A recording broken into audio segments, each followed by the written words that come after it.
What's up, everybody? Welcome to Kinda Funny Games Daily for Wednesday, October 11th, 2017. I'm one of your hosts, Greg Miller, alongside at Tim Gettys.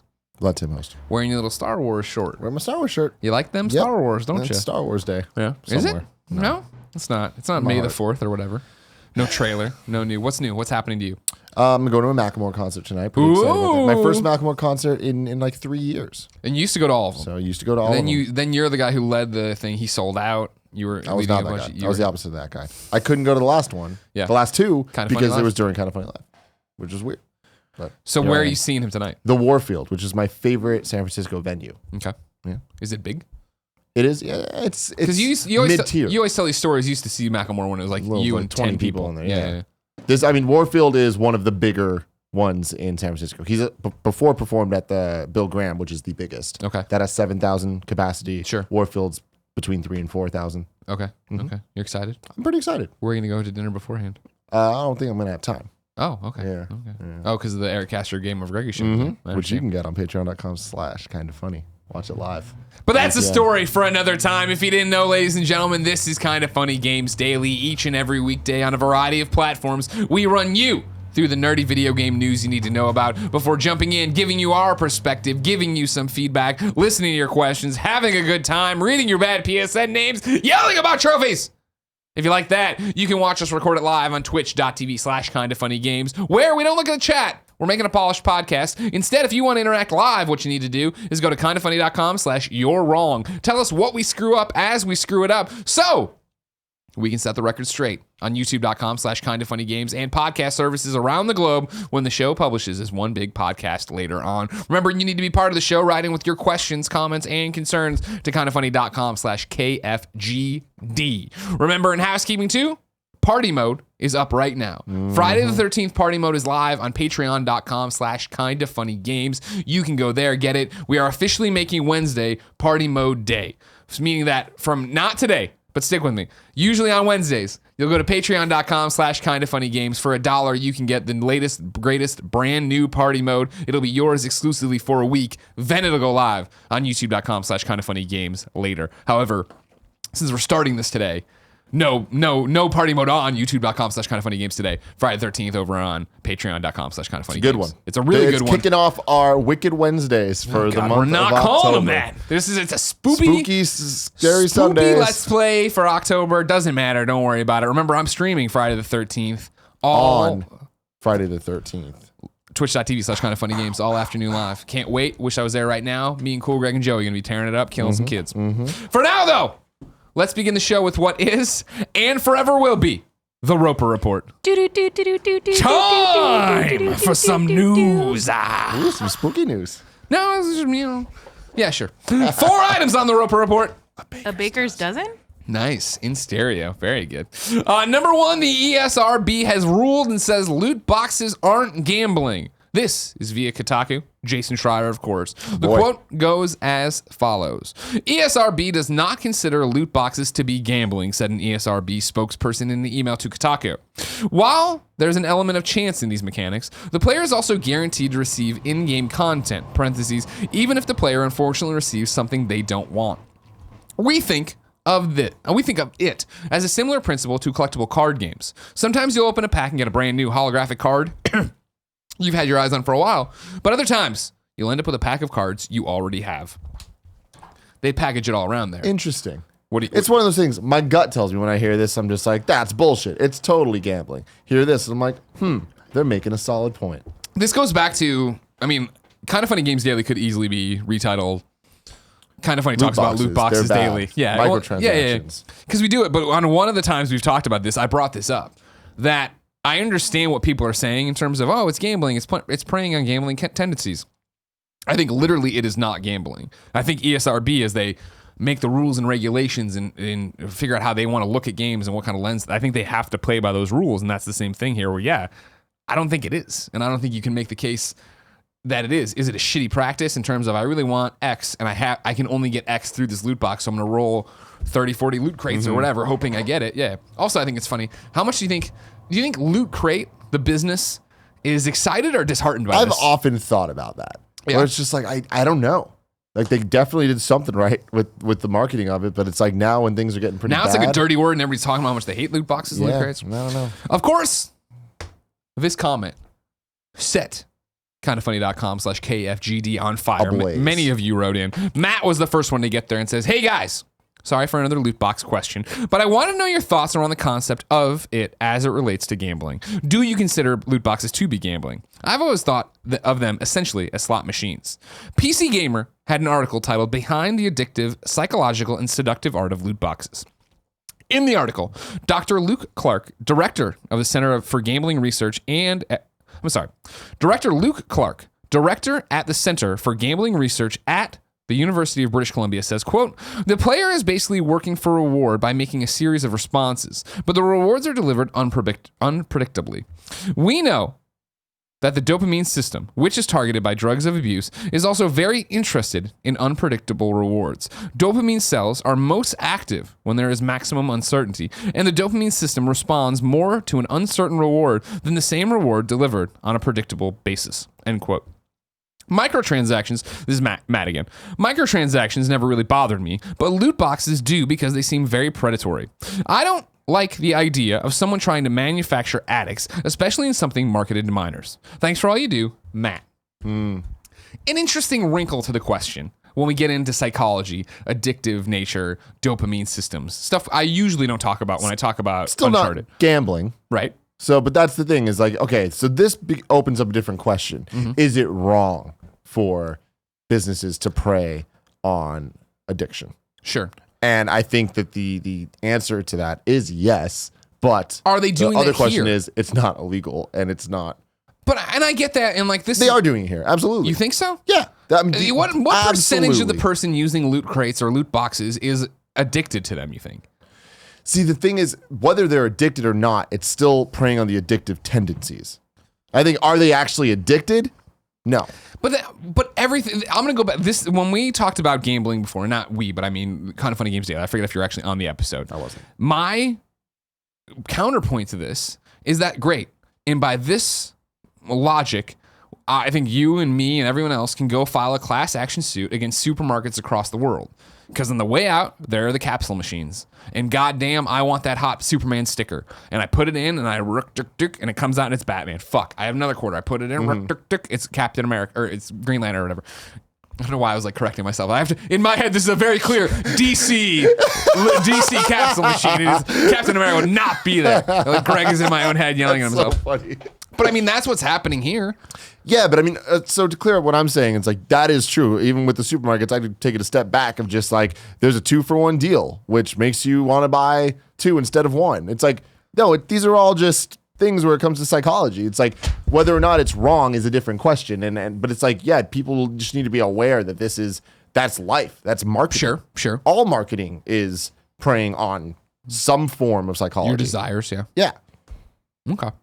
But I mean, it's interesting that ESRB isn't going to change their ratings based on at least the loot boxes. Microtransactions might be a different. In the Kotaku piece from Jason, they mentioned the fact that ESRB is looking at adding, not like rating, but like calling out the fact that I didn't think microtransactions. I don't want to misquote what the article said, but adding something to their descriptors to let people know that if there's these kind of things in there. I just feel like it's not wrong, and it's not wrong what Dr. Luke Clark is saying here, right? That they're preying on this and the dopamine system and everything. It's just like, I feel it's such a narrow view to be like, oh, well, this is the problem. We're honing in loot boxes. I mean, I guess what I'm saying is like, these are just facts. Like, that's all that it is. Like whether or not there's a problem is the question at hand. Yeah. Right. And in my opinion, I don't think there is, because you should be a responsible person to understand your tendencies and to not go down the path of ruining your life and being addicted to these things. And it comes back to the card game, right? Where I think that I don't, people, because you're saying you need to be a responsible person. And I know someone out there watching or listening is going,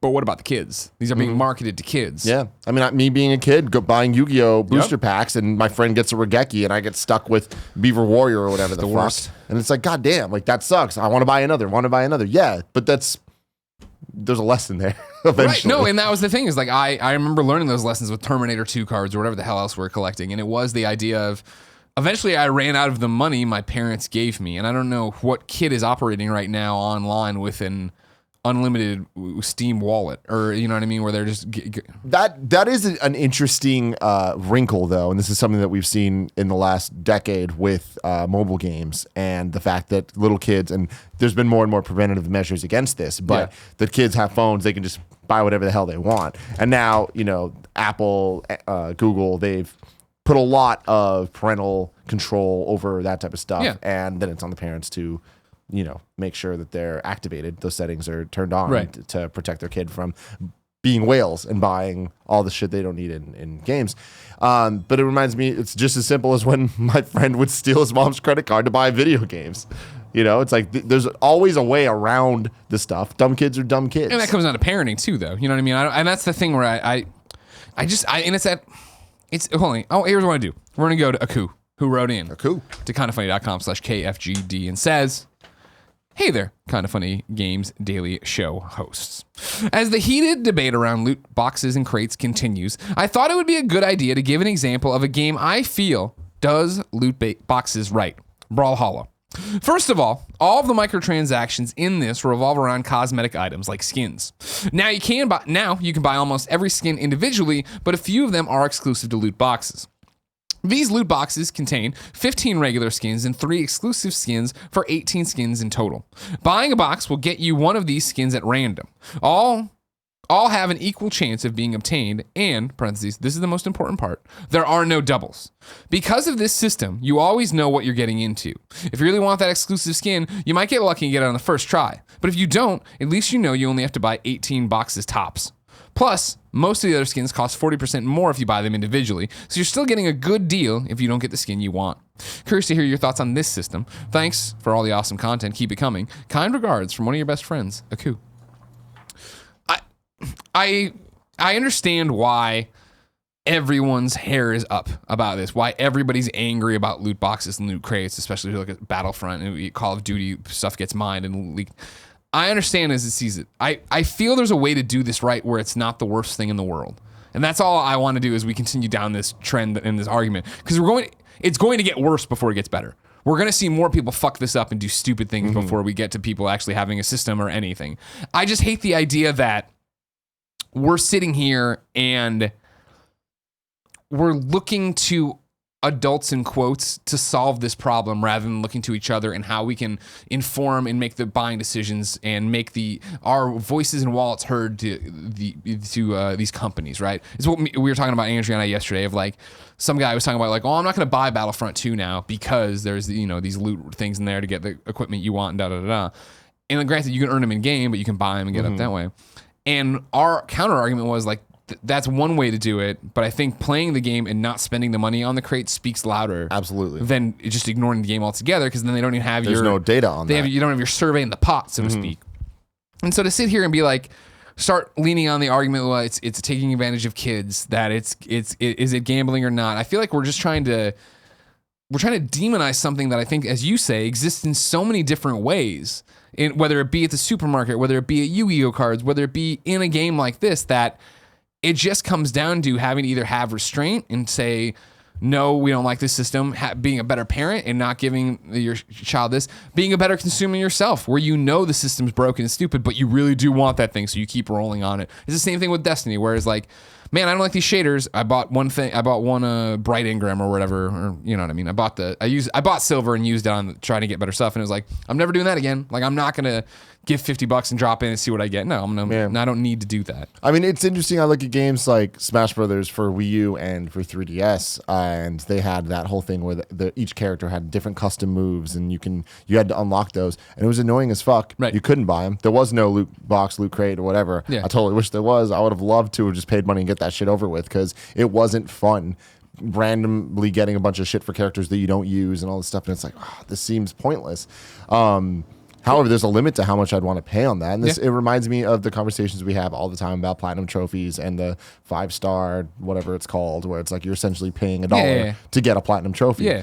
And it's like, that's preying on a different type of person. Right. But it's all the same thing, where it's like, it's your money, and they're just saying, here's what you can get for this money. Yeah. It's up to you to decide to do that or not. I think what you bring up about buying Battlefront and not doing that is going to speak way louder than anything else, because we've seen it before with Halo. When people stopped playing split screen, like local split screen, they stopped putting it in the game. But then people complained about it long enough where they've now said there will never be another Halo game that doesn't have split screen, because things change and things shift, and when things are taken away, people have different reactions. My hope is we'll see with this. that this is the fall. This is the year of, hey, here's our attempts at loot boxes and crates, and everybody's like, fuck no, that's not how you do this. Virtual currency and NBA 2K18, Star Wars Battlefront, et cetera, et cetera, et cetera. And then, because I was talking about with NBA 2K especially, right, is like next year from the jump,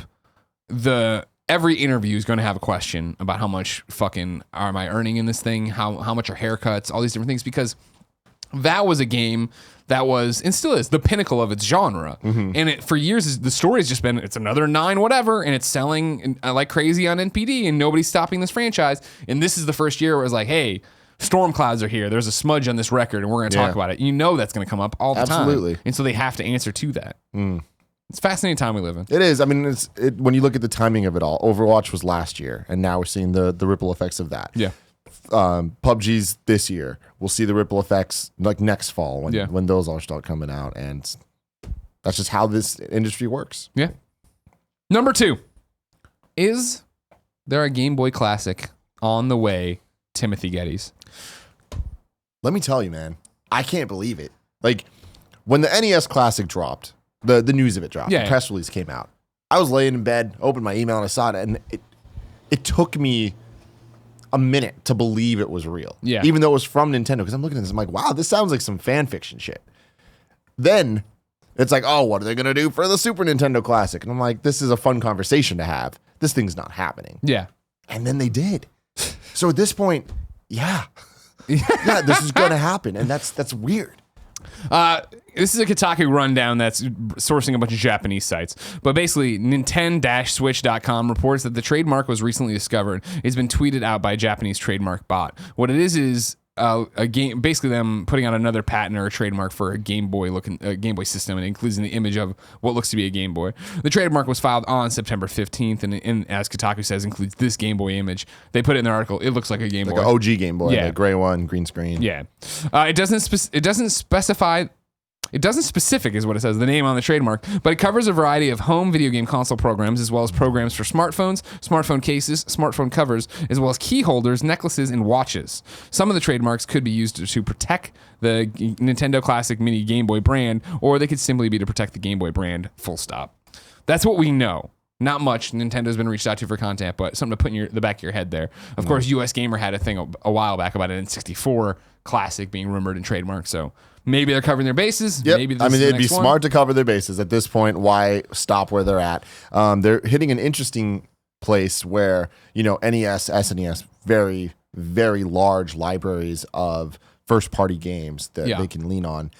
Once you get to the N64, it gets a little bit more dire, especially when licensing and all that stuff gets brought into it. Like, when you think about what the N64 list would be, if the NES Mini had 30, the SNES had 21, I think it was, with Star Fox 2. Yeah. When you get to the N64, I'd imagine you're getting somewhere around like the 13 range. Do you think we'll get it though? I don't know. Like the N64 is hard because, again, I didn't think we'd get the Super Nintendo. Yeah. And I understand these things sell. I understand that they're a hit. Nintendo has the Switch. I also know that doesn't mean that they don't want more money when they know that they'll get it. But you got to look at what the sheer production costs of the N64 must be compared to the Super Nintendo because of the controller. Right. Right. That controller, I'd imagine, cost more than the SNES or NES controllers. Well, just think about it too in terms of moving parts and stuff, right? There's a joystick on it, which I know sounds goofy, but like that is a bit harder than just 2 buttons on the NES and then, SNES going up from there. Yeah, definitely. And then when you even take it a step further than that, like I'm surprised the Super Nintendo came with 2 controllers packed in because the Super Nintendo is not known for multiplayer games. Like obviously it has Street Fighter and has a couple other things on the SNES Mini, but like I don't associate my Super Nintendo memories and nostalgia with 2-player. That isn't passing a controller back and forth. However, N64 is almost entirely that. Yeah. So you'd imagine that it comes with 4 controllers. Like you start getting a little crazy thinking about all that shit. But the Game Boy is even more interesting because what would the mini Game Boy look like? Would it look like a Game Boy Pocket like we've already seen? Yeah, it would probably be the gray one that looks like the Pocket, right? Because you can't make the Game Boy too much smaller. Like the Super Nintendo and NES, those are just decks of cards. They're just nice looking like things that sit there, right? Like it's for nostalgia's sake of their form factor. But the Game Boy is the actual physical thing that you're using, so it would have to be at least functional.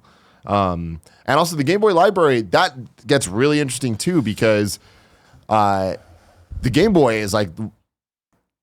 Let me know on kindoffunny.com/you're wrong if I'm wrong about this, but it's the longest running console of all time. In terms of library? In terms of library, because it went from Game Boy and then eventually hit Game Boy Color, but that was still in the family. Yeah. It was still the same games, and there was only a handful of games that could only run on the Game Boy Color. So when you look across that, there's a lot of Game Boy games, but there's not a lot of classic Game Boy games. Yeah, that's the thing, right? And it's also then... You're talking about it with nostalgia for the NES and the SNES and even the N64, right? The N64 would be like, especially if they put any of the wrestling games on it, I'm fucking buying that. That's the first one I'm pre-ordering and buying and wanting to hold on to. Game Boy, I had a Game Boy and I loved my Game Boy, but like, I'm not in the mood to have another portable thing floating around with me, even if it has 30 games on it or whatever the hell. But then what games am I looking forward to? Like Tetris? Well, so here's the thing. Golf? Tetris, golf, Mario Land 1 and 2, and Wario Lands. Donkey Kong Land 1 and 2. Is there a 3? I don't think there's a 3. Yeah, there is a 3. There is a 3. Okay.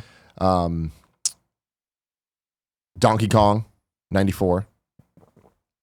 And then you get into Pokemon, and it's like that's something I'm like, I'd be shocked if Pokemon's on it. But also, you can't have a Game Boy Classic without Pokemon, right? Yeah. On the Game Boy, there was Red, Blue, Yellow, and then Gold, Silver, Crystal.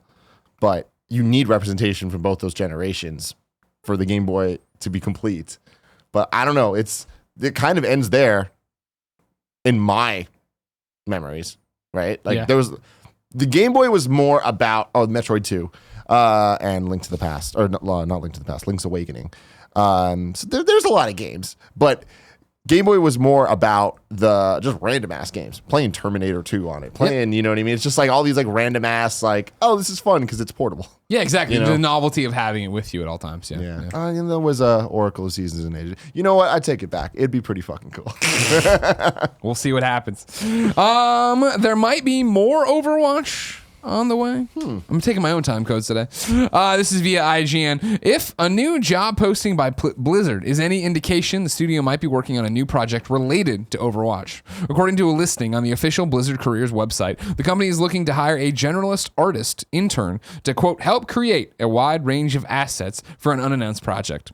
Under the recommended talents section of the job description, it lists knowledge and understanding of the Overwatch universe, suggesting this new project is in some way related to Blizzard's wildly popular hero shooter. IGN reached out to comment for Blizzard, but has not gotten anything to this day. Interesting. I'm not involved in the Blizzard ecosystem enough to wager a guess on what this actually would be. Yeah. Seeing the type of games that they have been making in the last 5 years, I imagine that this could be a totally unrelated spinoff. 100%. Like a Hearthstone style. Totally. Some whatever. little cash-in tie-in in the name, but not Overwatch. But what I want from this, and the dream project, would be a Overwatch single-player campaign game in that world with the characters, because I love Overwatch's world so much. I love their characters so much. I love the cutscenes and the animated shorts they put out. It's like, it is such a brilliantly realized world with such cool, fun characters. And I would have loved to get a proper story from it, because I think that they could really do something special. And obviously they have the talent, and the gameplay of Overwatch is so fun. And I think you could take that multiplayer and turn it into a really awesome campaign. But I just know that's not where their head's at. We'll see. I just thought it was interesting, something to put on your radar. I know how much people love that there Overwatch. Number 4, in rounding out the Rover Report, and I'm going to need help. Kindoffunny.com/you're wrong. Cuphead has sold more than 500,000 copies via Steam Spy, this says. I need your help. I want some fact checking. I don't use Steam Spy all that often, and I've done it a few times for the show. My problem being that I saw this thread on Gaff being about how it sold 125, and then it was up. Then it said, and then there's parentheses. It said 250, and then when I clicked through on the link, it was already up to 500,000. Well, I think that's because the numbers we just said, that was like 2 weeks ago and then a week ago. Like I'm just saying the Gap thread headline title- didn't reference 500 at Yep. any point. So Nope. I'm just saying that's all I was worried about. That's outdated though. Okay, cool. So just a shout out to them for doing that. Have you beaten Cuphead? I have not beaten working your way through it. Cuphead. I might get this wrong. I think there's like 23 total bosses. I have beat 21 of them. I'm on the final 2. And the second to last boss, I was telling Andy a couple days ago on the show, is so hard. This is when you were talking about, with me in the car last night? Yeah, They used Mr. to- Dice Man. Yeah, you got to roll the dice at the end. Just rolling the dice, man, and just I keep getting fucked. I keep having to start over, and it's Now, just like, is it breaking you, or is it like, do you still want to do it? Or this is finally a point where I'm like, I might need to take a little bit of a break from this and then come back to it. Because explain it right now. You're fighting Dice Man. Yes. And then at some point, there's literally random rolls. Now, if you're trying to go into Cuphead and completely new, this is spoilers for the boss fight. My apology. Because I know there's people that are sensitive to that. But every single boss fight is its own thing. There's usually like 3 or 4 phases they go through, right? Dice Man's different, where it's like this dice game where it's kind of like a board game where there's like 15, 20 little spaces you have to go. Some of them, if you land on them, you have to fight a boss. Some of them, if you land on them, you get an extra hit point, but you also have to fight a boss. Some of them just say free space and then you're good. You can keep going. And then eventually there's ones that at the very end, you either get to the end, you get a free space, or there's one that says start over, and then you have to start this over. Now, these bosses are just as hard as the rest of the bosses in Cuphead. They're instead of being 3 or 4 phases, they're usually like somewhere between 1.5 and 2 phases. But by the time you face Dice Man, you have to minimum face off against like 4 or 5 of these bosses. And figuring out their patterns is just as fun as the rest of it. But whereas a normal boss to beat takes anywhere between 2 and 3.5 minutes. To get through all of this takes about 8 minutes. So if you fuck that up, you have to keep doing that over and over. And This is there's my been nightmare. 3 times now where I roll the dice and I hit the start over and I have to. There's been 2 times I got past that, and then you actually do need to face him as a boss, and immediately I fucking die because I don't know the pattern at all, and it's just like, but I'm getting close. I'm getting so close. Okay. I'm gonna beat this fucking game. Keep your head up, Tim. I mean, my thing is, there's been a couple moments, like a couple bosses where I'm like, I guess this is it. Like, I guess I can't get past this. And then I did. And again, this is the most rewarding game I've ever played. Like, I feel so good that I've accomplished what I have. And I'll beat this fucking dice fucker. Fuck you, dice fucker. Tim, Cuphead's great. I'm glad it's selling well, but it's been out a long time. If I wanted to know what the new hotness was in the mom and grop digital shops, where would I go? The official list of upcoming software across each and every platform is listed by the Kind of Funny Games Daily show host each and every weekday. Yeah. Alterate comes to PlayStation 4 and Vita. Miku Gaku Monogatari Kadi episode comes to PlayStation 4. Son of Scoregasm comes to Vita. Son of Scoregasm. Fuck yes. All right. Be an easy platinum. Silvio 2 comes to PC. Wonder Doctor comes to PC, and it's spelled all sorts of funny ways. And then Halloween Terror 2017 is now underway with Overwatch on PC, PS4, and Xbox One. Runs until November 2nd, giving you all sorts of Halloween themed Day items of the and whatnot. Dead. Not there November 2nd. Isn't it November 1st Day of the Dead? No? Oh, I think it's November 2nd. Because, November 1st is Halloween is the Eve. 31st. November 1 is All Saints Day in the Catholic religion. And your Day of the Dead, when is Day of the Dead? Yeah, Day of the Dead, November 2nd. Because they wouldn't let us dress up in Catholic Put in the school books. in our Halloween costumes, but we got on All Saints Day to dress up as our favorite saint. That's the lamest thing I've Oh, ever yeah. fucking heard. Oh, yeah. You want to see about 13,000 kids dressed up as... how many people? in school? 13,000 kids. If you want to see the majority of school dressed up as St. Francis, there you go. Of Assisi, because you could have animals, so everybody liked that one. And then, of course, you had dorks like Poe dressed up as St. Patrick, because he drove this like snake. the Irish. Yeah, exactly. Snakes Island. Deals of the day for you. Time code. Deals with Gold is out. GameSpot gave the whole rundown. Of course, it's a million different games with different discounts. But GameSpot writes, Gold members can pick up the acclaimed Deus Ex game, Mankind Divided, for $15, while its season pass is available for $7.50. Also on sale is Divinity Original Sin Enhanced Edition, which Gold members can purchase for $13.20. Some other Xbox stuff is up there, though, so you can check all that jazz out. 27, 34. Time for reader mail. Mail call. All that stuff. Maelstrom. Where do I want to start with you, Tim Tamarino? Tim Tamarino. I want to start actually in the middle. You know what I mean? I want to jump right in there. I all hope right. you're going where I think you're going. Alex Martinez writes in and says, "Good afternoon. With Edge Magazine giving Super Mario Odyssey a perfect 10. What are the odds for you personally that it beats Zelda for Game of the Year? And what would you consider the odds that it goes to literally any other game? Thanks for everything you do, Alex Martinez." What a goddamn time for Tim Gettys to be alive. Who the fuck would have thought? Nintendo back on top in 1 year, the Switch coming out, and 2 games in the Zelda and Mario franchise getting 10 out of 10s. Now, I don't want to get ahead of myself. This is only one outlet. However, a respected outlet. Do you know that you're the Mr. Nintendo? Yeah. Did it leak? Is that what happened? So here's the thing. From what I know, from the 19-page NeoGAF thread that I read every Thank single you. post of, there was a screenshot of the score and like the final paragraph. Okay. That someone took a picture of. Okay. That leaked. I don't know when the magazine comes out or anything about that. Okay. Some other information to glean from this are in the review it did say that there are almost as many. Lucid Dream writes in to kindoffunny.com/KFGD and says, "A review for Super Mario Odyssey leaked today from Edge Magazine. They awarded the game 10 out of 10. More interestingly, however, was the following excerpt. Quote, there are nearly as many moons in Odyssey as there are Korok seeds in Breath of the Wild.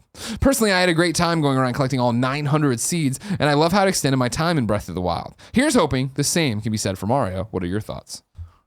I'm so excited, man. This is fucking perfect. Now, my thing, I've said this before in my previews of Mario Odyssey. I'm popping moons left and right. Yeah. Granted, I'm in early levels of the game, so I imagine that as things go on, the challenge gets a lot harder to get all of them. And as with any Mario game in a post-Wii world, or even Wii included, so Galaxy and then 3D World, 3D Land, all that, Nintendo does a really good job of balancing the difficulty and making the game have a really nice learning curve and be fun for kids and all that. But then once you hit the post-game, it gets really challenging and really hard, and there's the perfect run levels and the... I forgot the Champions Road and all that stuff where it's like, these are challenges. Yeah. And looking at this, I love this because the 900 Korok seeds, not fun to get. I didn't even worry about them. I didn't even try. The 120 shrines, awesome. Yeah. That's really cool. The moons in Mario are the equivalent to the shrine, not to the Korok seed. Yeah. Some of them are going to be the filler Korok seed, like, oh, you just did this shit, and here's another Lady Goomba who's looking for her man Goomba. Do that 10 times, and whatever, you get the 10 of them. But there's so many creative uses. Even if you watch the Let's Play on youtube.com/kindoffunnygames, I'm on my way to get one moon in a secret bonus room, and in that secret bonus room, there's another hidden moon. Yeah. So it's things like that I'm like, there's going to be a magic here with Mario, and I'm all about that. I've been excited about it, obviously, since it got announced, since we've played it, since we've seen it and stuff like that. I feel like, and this is just based on what they're talking about here and what I've seen before, and this is going to be blasphemy, I know. I feel like it has the chops to surpass Breath of the Wild for me in terms of my favorite Switch game or whatever. Or maybe even my game of the year, right? Because for me, it's always Horizon, Zelda, always they're right up there. I just like the Mario world and the idea of exploring for these moons more than I like the idea that I can play Mario like I'm a crazy person for a while, drop out, come back a month later and go back in and do it. Whereas with Zelda, you could do that, don't get me wrong, but I felt like Zelda for me was building on all my experiences of it, so that like for me to drop out and come back would be like, wait, what's in my inventory and what's going on and fuck what it like, whereas Mario is jump to this level, go find some shit. Like I don't wait, did I get that Korok seed up there? Where is that? Right now, jumping back into Zelda, I feel like I would need 30 minutes to get my sea legs again. Whereas with Mario, I feel like it's basic and quotes enough from what I've seen and played that it's going to be able to jump in, play the hat mechanic. All right, I'll look at a thing and it'll say like on this level, you are still missing this many moons, and I'll be wanting to jump in and go and do it. I feel like it's a longer, for me personally, it's just me personally, a longer everlasting gobstopper in terms of a game I will take months off and come back and fuck around with on the Switch and on the go. Yeah. I mean, you're totally right in what you're saying. For me and the conversation for Game of the Year of Zelda and Mario, and this is very early because we haven't really played Mario, and of course, based off the conversation of it being 10 out of 10 worthy, putting them next to each other, I have seen so many 10 out of 10 Mario games that I truly believe are just beautiful experiences that I've 100%ed. I went through and gotten every single green star Luigi thing. I did it all. Zelda, I've never felt the need to 100% those games. And while I do believe that there are Zeldas that are 10 out of 10s, Link to the Past, Ocarina of Time, there's something about Mario that's my franchise. Like, I know Mario in and out. Zelda, I've always been a huge fan of, and I love it, but it's not my favorite franchise. So for Breath of the Wild to grab me as hard as it did, and to blow my mind and change things and fix my issues with Zelda, I give that so much credit. Whereas with Mario, I wonder if they're going to Breath of the Wild Mario, or if it's just going to be a really good Mario game. And not that it can't be a 10 out of 10 and, not blow my mind, but I think it's going to be really hard for it to be better than Breath of the Wild in terms of Game of the Year consideration for me. I hope that I'm wrong. And what's really exciting to think about is that Breath of the Wild is now the highest rated game of all time, right, on Metacritic. What if Mario's better? What if Mario gets even better reviews? Yeah. It's a crazy time. Can't wait. It's exciting. When are we getting the copies? I know, that's my thing. Someone has played this game. I know. That's what I'm like. We got to be so fucking close. But usually it's a week, 2 weeks usually from whenever I get it. So, I feel like we got our Switches pretty early. Well, hit up Mr. Nintendo. Andrew writes in to kindoffunny.com/KFGD and says, "Hi, Greg. I picked up FIFA 18 on the Nintendo Switch, and I just want you to know how fucking awful it is. Oh, no. The game looks like a PS Vita version. There's so much missing that EA failed to mention about, and you can't even play with friends. How stupid is that? I'm so annoyed that one of my favorite franchises looks fucking awful on the console I wanted it on. I ended up selling it and getting it on Xbox One. It's that bad. I want to know who is to blame for this. EA being lazy, or is the Nintendo hardware too weak to support the main features that we have come to expect? Love the show. I hope you all visit England one day. I'd love to meet you. Cheers, Andrew." EA being lazy. 100%. And I say that because we see what all these other people are doing with it. And granted, the Bethesda games aren't out yet, but from all impressions of people that have played Doom, people I know that have played Doom, people that have played Skyrim, they run great, they look great, and it works. This is on EA being like, hey, FIFA sells. Let's put a game that sells on the Switch. People will buy it. I hate to call any developer or publisher or anybody lazy. We don't know what's going on in there. I've never met a game dev who's like, whoa, fuck it, I don't care, just push it out. No, of course, there's definitely presidents. There's definitely publishers at the top, or presidents at the top of publishers that are like, just fucking do it.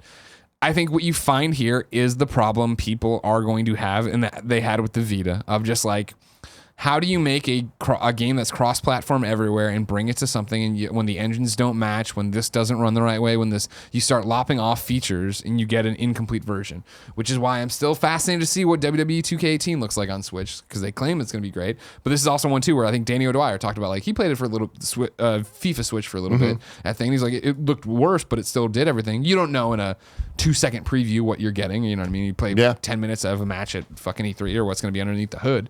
That's the terrifying thing of people trying to do Switch wrong. And how you do Switch right is what hopefully we're going to see with Bethesda. But it's that you take a team and you're like, all right, make this for Switch and make it run on that hardware and do all this different stuff. And that does cost money and that does cost time. And that's why games aren't, like, we're talking about Wolfenstein 2 isn't day and date with all the other versions. Why, Skyrim's taking so long to get there. Like, you need people to sit down and actually try with these systems. Yeah. And, what was the final read on? Here's been the weird thing. Leading up to FIFA and NBA 2K18, right, on both the Switch versions, there's been so many competing narratives about both those games that I feel like I don't even know off the top of my head, how did NBA 2K18 actually run on Switch? So that's the thing, is I've been looking for reviews, and none of the major outlets I look at reviewed the Switch version. Because it was like, hey, it's coming. Hey, it's less frame rates, but it's feature complete. Then it was, oh, hey, you need a memory card inside of your Switch to be able to play this. And then, of course, it was fucking virtual currency and all this shit. And I never actually heard what the shakedown NBA 2K18 on Switch was. Similar to this, where FIFA came out and it was like, all right, cool. And I was like, wait, did that pan out? And no, it did not pan out for Andrew. And so that's the thing. It was just like, it didn't pan out for anybody. I think it got a 5.5 from IGN. Wait, on Switch? On everything or just Switch? Switch. Okay, yeah. FIFA on Switch. Gotcha, okay, cool. Yeah, I don't know. And it's hard to do this. It's going to be hard for the whole reason PlayStation 4, Xbox One, and PC are able to exist so seamlessly and to get everything is because they're so similar. And so Switch is not that system at all. And so to go over there and do it, what concessions do you make, right? Like I thought, and I'm not taking shots here at all, I thought it was an interesting, if not, all right, cool, you just wanted this out as fast as possible, is the fact that Stardew Valley doesn't include touchscreen support. When it's like I move a mouse cursor around the screen to select new game or load a game or whatever, and it's like, oh, okay, this is literally a port of the PlayStation 4 version where I was like, this is stupid, but how else am I going to do this? You know, and here it is, like, but like Thimbleweed Park, right? As Elise did on the Gamescast, she can just touch everything on the Switch and make it all run. Like, how much time do you want to put into these ports? How much time do you want to put into a Switch version that makes it different from the other versions? It all comes down to, you know, cost-benefit analysis and where you think you're going to make the money or not. Tim. Let's see what we're gonna do with you. We're cooking over here and we're looking over there. Oh, hey, over there. Charles J writes in, greetings, Greg and Tim. I have one simple question. Who asked for a smaller controller for the PlayStation 4? I'm genuinely curious about this. I've got a couple of nephews, and they've never had issues with the DualShock, and often I hear that the DualShock 4 is the most comfortable for people with smaller hands. It just seems like Sony is doing the exact opposite of what people ask for, that being the PlayStation Elite controller, by having that made. He's referencing, of course, they finally put out these licensed controllers, and some of the things they're doing are, it looks like a Nintendo gamepad Classic with nothing. Yeah, they're smaller shrink things and stuff. That's Charles J. Did anyone ask for this, Tim? Yes. People did ask for it because the problem with this is I'm with you. I want a PS Elite controller. Hell yeah. Totally want that. You know me, I'm a big fan of big buttons. But at the same time, there are people that are asking for a simpler, smaller controller for smaller indie games, platformers and things like that. I'm not one of those guys, but I've seen it. I've seen it in threads all the time of people being like, oh, it'd be cool if there was a more classic, like Nintendo style controller for those an NES controller, yeah, the NES style controller. But yeah, I mean, I don't know. I'm not the audience for it, but I'm sure that Sony is seeing that there's not really an audience for the Elite controllers. And in the same breath, maybe they do see that because they've also done these licensed things for their Elite controllers, in air quotes, compared to their now licensed things for the compact controllers, right? Like, they're not officially putting out their own of any of this. It's just the DualShock 4, which is a great freaking controller. And you figure that the way the licensing agreement would work, right, is that the company making these different controllers has paid the money to PlayStation to get the license, and PlayStation is just making money. So it's totally like, you want to go off and do that? Go ahead. Go for it. I remember being in college and going to GameStop and trying to buy stuff, and it'd be like, oh, hey, and we got, you know, we're selling these smaller controllers for. I'm like, I don't want that shit. Like, I'm the guy who wants it all to look classic and look like a united thing. We want the right thing. Not be this knockoff garbage. Michael Taylor writes in to kindafunny.com/KFGD and says, hey, did you know Bethesda has a game coming out this week? With their asinine, tragically self-destructive policy of not sending out review copies, I'm not sure Bethesda itself knew. I'll bet 10% of the audience couldn't name that game. Or could name that game. When EA released Battlefield and Titanfall next to each other, at least they had coverage for both. The Evil Within 2, on the other hand, has an abysmal release date, even without considering Bethesda has another game coming out soon. Do you think they'll ever revisit their policy? So, of course, what he's saying is Evil Within 2 is coming out this week. Not a lot of hype about it right now. In fact, the article I saw... It's coming out this week. The article, yeah, it's coming out Friday, I do believe, the 13th. Wow. The article I saw about it on Polygon, or maybe it was on GAF or whatever, or it was a GAF thread of some guy laying out his case, being like, hey, it's going to do great critically, I bet, and it's going to get fucking nothing for commercial. And I 100% agree with that, because this is another situation of just like, it's... Releasing games got to be the toughest thing, one of the toughest things in the world, at least in this industry. Picking your release date and how you do it and blah, blah, but it is that thing of right now, there's so much noise. There's so many games releasing, whether it's Shadow of War, getting ready for Star Wars, South Park coming Mario. up. Yeah, like Mario, like Wolfenstein 2, which is the other game he's referencing that comes out a few weeks from now, where you are seeing a lot Same of day as Mario. Assassin's Creed. Yep. There's so much noise right now that I don't know. Evil Within 2 is getting the short end of the stick. But is it also like what? It's the normal thing we always talk about when we bring Pete on. It's like, what are the expectations for this game? I can't imagine they expected it to come out and do juggernaut numbers. So if you're the Evil Within fan base that supported the first game and made it get to a sequel, you're looking forward to it. And it is that thing like we're doing a bunch of spooky Let's Plays. People are looking for spooky games. Granted, I'll be playing Friday the 13th on Friday the 13th and not this, but that is the tenor of October and where we are with Halloween. I have a feeling that people are there for it. I don't know how much as usual if early reviews would help. I mean, look at Blade Runner, and granted to an extent, apples and oranges, but Blade Runner had amazing reviews, and everybody's like, damn, this movie's a masterpiece, and it didn't perform at the box office. The people who wanted Blade Runner went and saw Blade Runner. Yeah. And that fucks over Hollywood, where they're like, oh shit, this movie didn't make as much money as we thought it would or needed it to. Mm-hmm. If Bethesda's playing their cards right and invested this the right way and put a realistic sales number on it. And marketing budget. I think that's the other thing too, is you talking about EA bringing in the marketing for Battlefield and Titanfall. They had that money to spend, and that's different than a game that like Evil Within 2 that doesn't have that kind of monster audience. Yeah. So it's like, where is it worth putting in and investing money to make the money back and sell and profit, right? So that there might be another sequel. Yeah, I'm interested. I'm interested to see how Evil Within 2 shakes out. It's obviously not going to sell that well, but you're right. I wonder if it will hit that level they need it to. But I'm more interested in seeing if it will be a critical success. Bethesda's been on a roll recently. Yeah.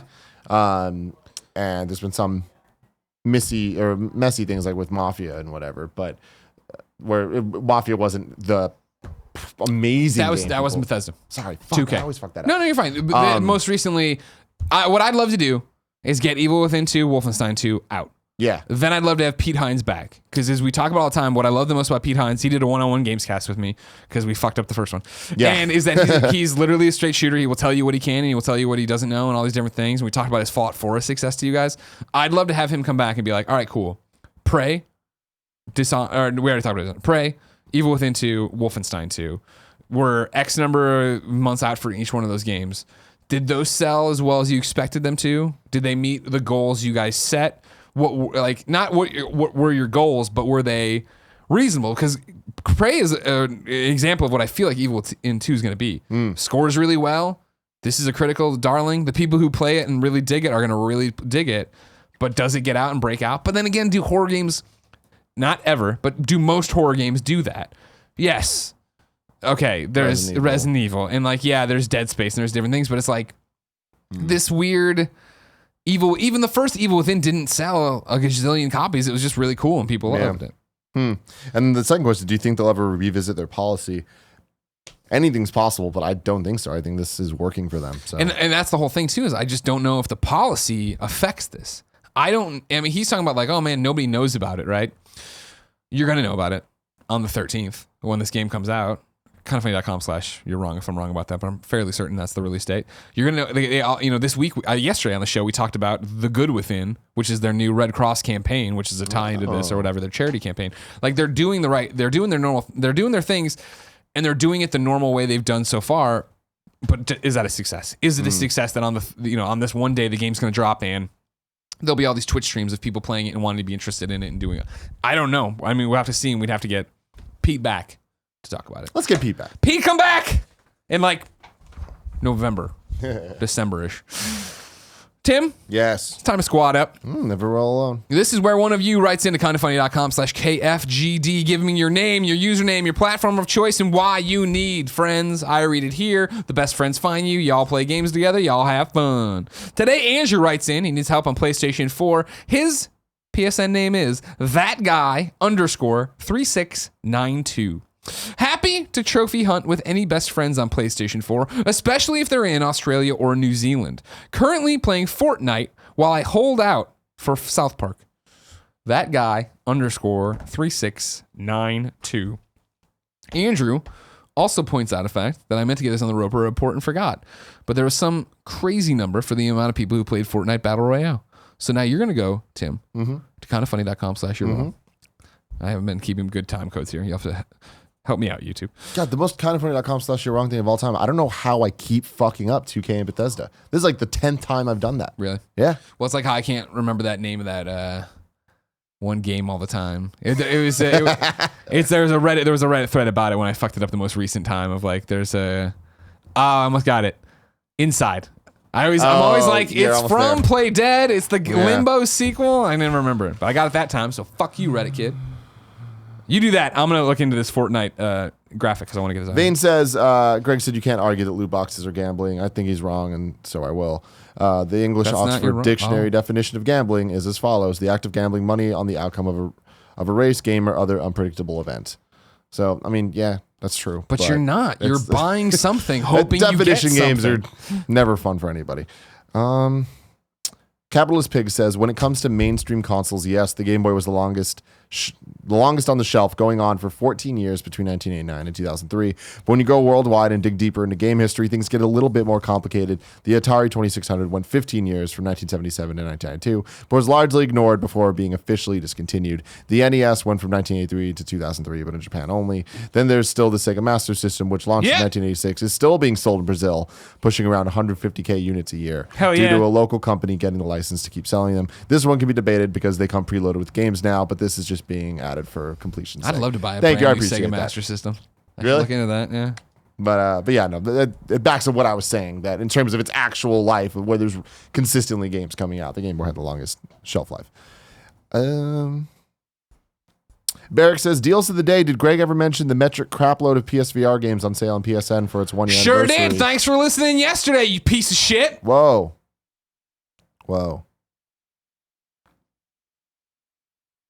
Pregnant boss. The Ben Como, I'm just going to bring this up. Says, Greg, your capsule machine comparison is wrong. The capsule machine isn't in your house yelling at you to spend $5 while you're playing a game in front of your TV. Oh my God. And it's not part of another. This is what I'm talking about. Fucking accept your own responsibility in this. Oh, they're not fucking yelling at you either. Buy it or don't buy it. Be an adult. Don't be, ugh. Lots of people with addiction problems don't go to bars, casinos, etc. Right now, there's no way for someone who wants to play a certain game to turn off loot boxes completely to not be exposed to this option at all, aside from not playing the game at all. Exactly. Don't play the game at all. If it's that big of an issue to you, I agree. I'm not making fun of addiction, but I mean, that's like, yes, you have to stop. I mean, this is like saying, you can get booze delivered. So like what? If you're an alcoholic, you shouldn't use the internet? Like you just avoid the sites that would do that. And I'm definitely dumbing that one down on the fly. But I'm saying like, that just doesn't hold water for me. There's personal responsibility to be had here. If I had a sexual addiction, right, and I furiously masturbated every time I saw a redhead, right? There's redheads in video games, right? I would have to avoid those, and I wouldn't be writing in, and this is a weird thing, and I'm making all this. You took it not even such a weird way. Well, I mean, I'm trying. No, I get it though. I get what you're. I'm trying to dance around this in a way of not. I'm not mocking anyone's addiction by any means, but I'm just saying that I don't feel like the world can start and stop around your personal addictions. You have to wrestle your demons a certain way, and it is that thing of like. I just don't. Yeah, you'd have to not play games. Like I don't understand. Like that would be the thing, and I understand that's preposterous and crazy, but you can't come in here and then shut down this totally legal way to. I don't know. I understand what you're driving at. I don't agree with it at all, and I don't feel like I'm expressing myself on the fly. You're making sense though. Titan Matrix says classic Game Boy games, not including Game Boy Color. And he has this whole long list with a lot of the ones that I've named. But then there's also things like Spot the Cool Adventure. So I'm not gonna count you as being a valid list maker.